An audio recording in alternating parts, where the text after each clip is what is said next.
What is going on, CaneSport? It is Izubee Charles, and good morning to you all. It is March 28th, 2023, and I would like to thank everyone for joining us on Good Morning CaneSport. Today, I'm joined by Stephen Wagner as we break down the news of the day.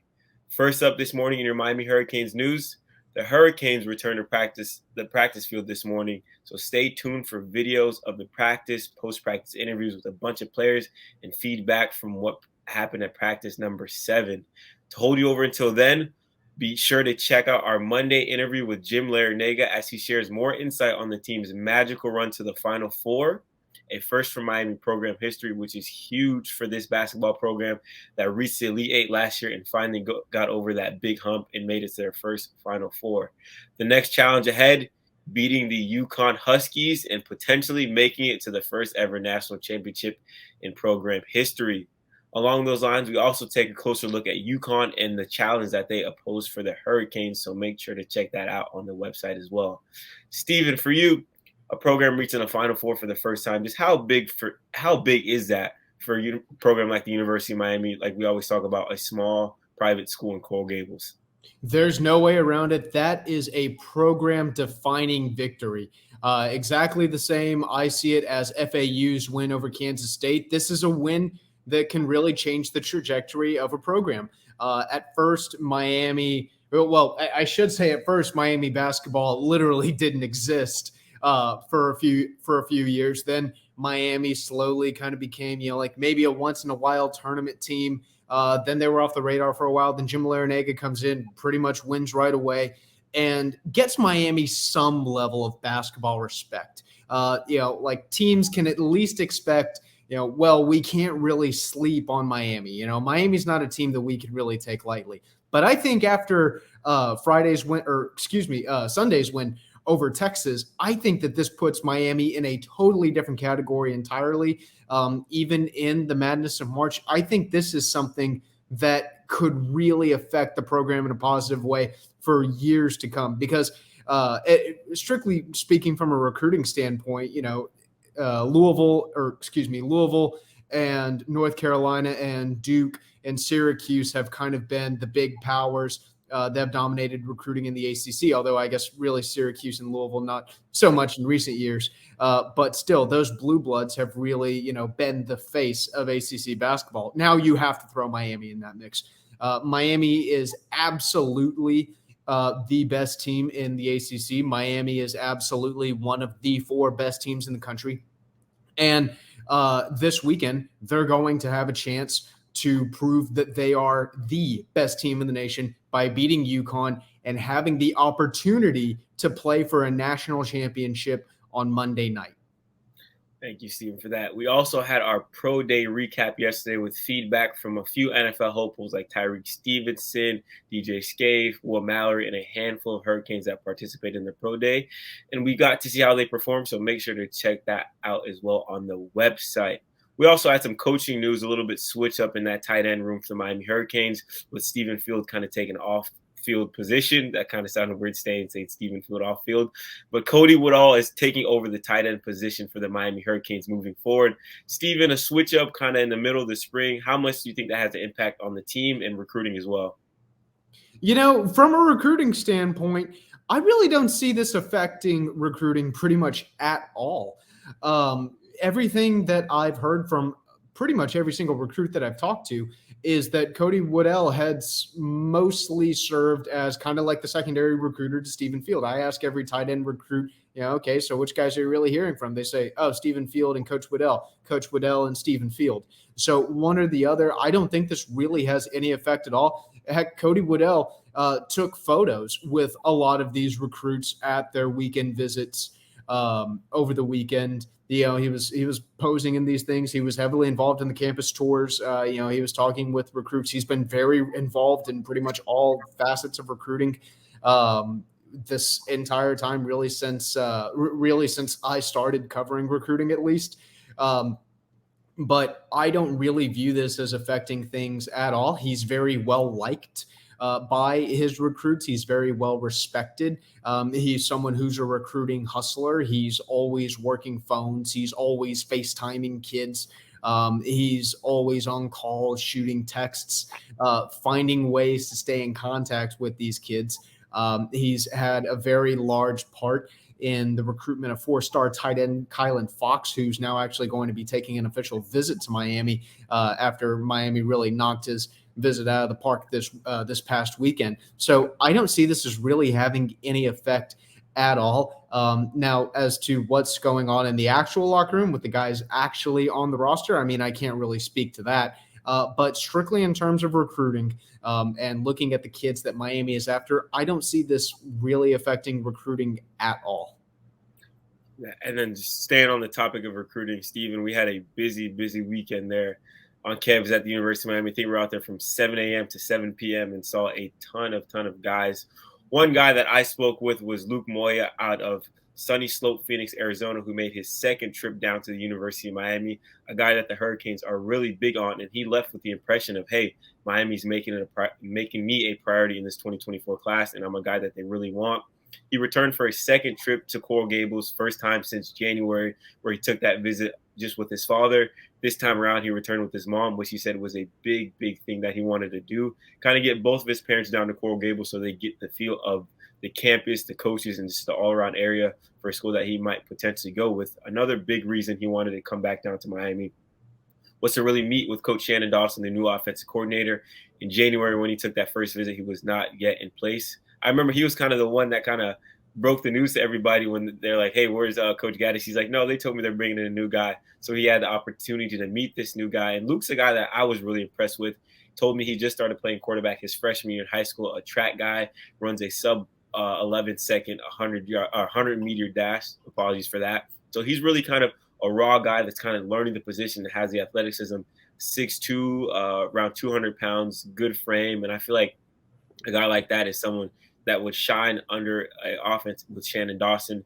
Mobile, has a good arm, is really kind of developing too. So that's something that I really like about Luke Moya. So make sure to check out that story on the website as well, with a quarterback that is becoming a big, big priority for the Hurricanes. Another visitor this weekend was 2024 three-star athlete Ricky Knight. Steven, you had the chance to catch up with Ricky Knight to talk about his visit. Just what were your thoughts on that after speaking with Ricky? Great visit, and it's still a two-way battle between Miami and Florida State. You know, it feels like we've said that so much. You know, hey, there's a recruiting battle going on between Miami and Florida State, and both of these programs were teams that were in on Ricky pretty early on. If you don't know very much about Ricky's background, he was basically kind of this under-the-radar prospect who not a lot of people had paid much attention to. Then he goes to the All-American Bowl in San Antonio back in December, and he balls out at the combine. And right after that, his stock skyrockets. The offers start pouring in. But Florida State was the first program to offer him. And then Miami came along not too much later. And Florida State, because they were in on the ground floor, I think right now I think that's the really, really big reason why he's still in such good shape with Florida State. Now, Miami is making a very aggressive push too. I remember he told me back at a 7-on-7 event, I think in February, he said, well, I'm hearing from Florida State every day. I'm hearing from Miami every other day. And now it's to the point where he's hearing from both programs a pretty similar amount. He's hearing from both of them daily. Both programs are really, really invested in this guy. His recruitment is not done by a long shot. I expect this to be a recruitment that continues all the way up until signing day. I think both programs are going to be making really aggressive pushes all the way until signing day. Miami's going to try to keep one of the emerging South Florida talents right here in their backyard. They're going to try to keep him in the South Florida area.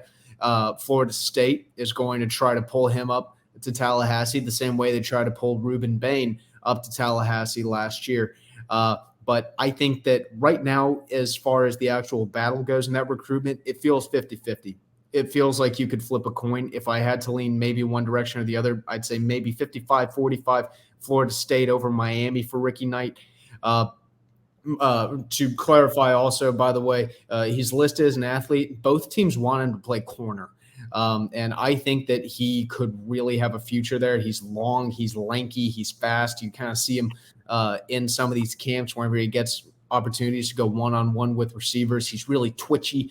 Really good. He really impresses me whenever he's able to play off the ball a little bit, which I think is something that some high school kids can kind of struggle with, especially high school kids who are a little bit more raw. They really thrive whenever they're able to really get up in a guy's face, jam him at the line of scrimmage, and kind of use their physicality to dominate the route. I think he's someone who plays off the ball well. I think he's someone who both programs see a lot of possibilities for.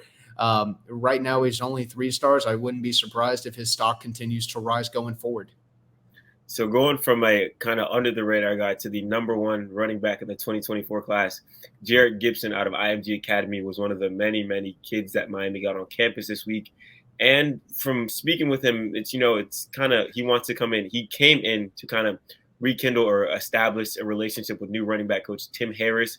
Obviously, Kevin Smith is no longer with the program, returned to Ole Miss. And that was kind of Jared's guy. He said, hey, I came to Miami to really meet Coach Tim Harris. He recruited me at UCF. Now he's at Miami. Miami's already a school that I was really considering. Now I came to really meet him. And after talking to him, he said, hey, I think I saw what I really need to see with Miami. And Coach Harris, on the top back in the 2024 class, I think Miami getting Gibson out I think the Hurricanes getting Gibson out to Miami was a huge step in the right direction, as I felt like Miami was kind of a program on the outside looking in with his recruitment. I know schools, Texas is really, really heavy favorite right now to land him according to the On3 recruiting prediction machine, followed by the Gators, Tennessee, and Georgia. And Miami's kind of lingering that, 1% with that probability with him. But I feel like getting him out, getting him with Coach Harris, a guy that he's familiar with, getting him around, he's mentioned seeing all the IMG guys that he played with a couple months ago at Miami, seeing them doing well is a big thing. So I feel like just getting him out there, getting him around campus, having him interact with Coach Harris was huge. He also mentioned how Coach Cristobal was heavily, heavily involved with that recruitment as well. So just seeing the head man recruit him was something that he really, really liked. And Steven, I wanted to ask you, with all the guys, I think we saw probably close to 50 to 60 recruits, 30 big priority guys. What was maybe 1 or 2 guys you spoke with that kind of really impressed you and said, hey, Miami might have a really good chance with them? Joseph Ionata and Zaquan Patterson. Both of those guys, I think, are in excellent shape with the Canes. Miami is making a huge impression on them in a really major way. Joseph Ionata, so he's an interior offensive lineman. Miami's recruiting him at all 5 positions, but they kind of see him best as potentially kind of a long athletic center. They think that's where he's really going to make his money. They think that's going to be what his career could be, and he absolutely loves Miami. He told me going into the visit that Miami was a school that he's really heavily considering. He said Miami's probably kind of leading the pack among his group of top schools of Florida, Ole Miss, and Georgia Tech. He said Miami was kind of at the front within that group. He said that the staff was already kind of trying to get him to start thinking about official visits. And I had a chance to kind of chat with him for a second while he was in the middle of this visit. And he said, Miami's, they're talking about OVs, they're really trying to get me to start considering this. And then I had a chance to catch up with him a couple hours later, early evening, just as he was getting off from the visit. And the first thing he said was, yeah, I'm going to take an official visit here. So I think Miami is in really great shape with this guy, 3-star offensive lineman out of Clearwater.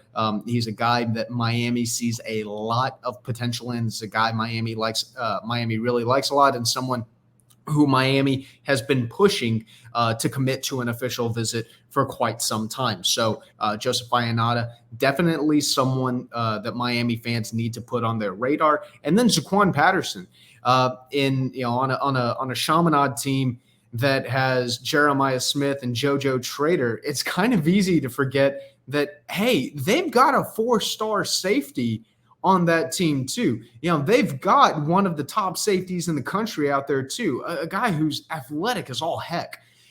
Really kind of a do-it-all type of guy with, I think, just really limitless possibilities for different ways that he can be used in the secondary. I think he could be a free safety, strong safety, nickelback. I know that some sites even have him listed as a linebacker. I think he's a little bit small to play linebacker size, but still, regardless, I'm digressing. Someone who Miami is very high on, and someone who's very high on Miami too. He took a visit to Florida State back in early March, I believe the weekend of March 4th, whenever Miami had that really big junior day. And he told me that he feels like Miami's really as much in the lead as much as anyone right now.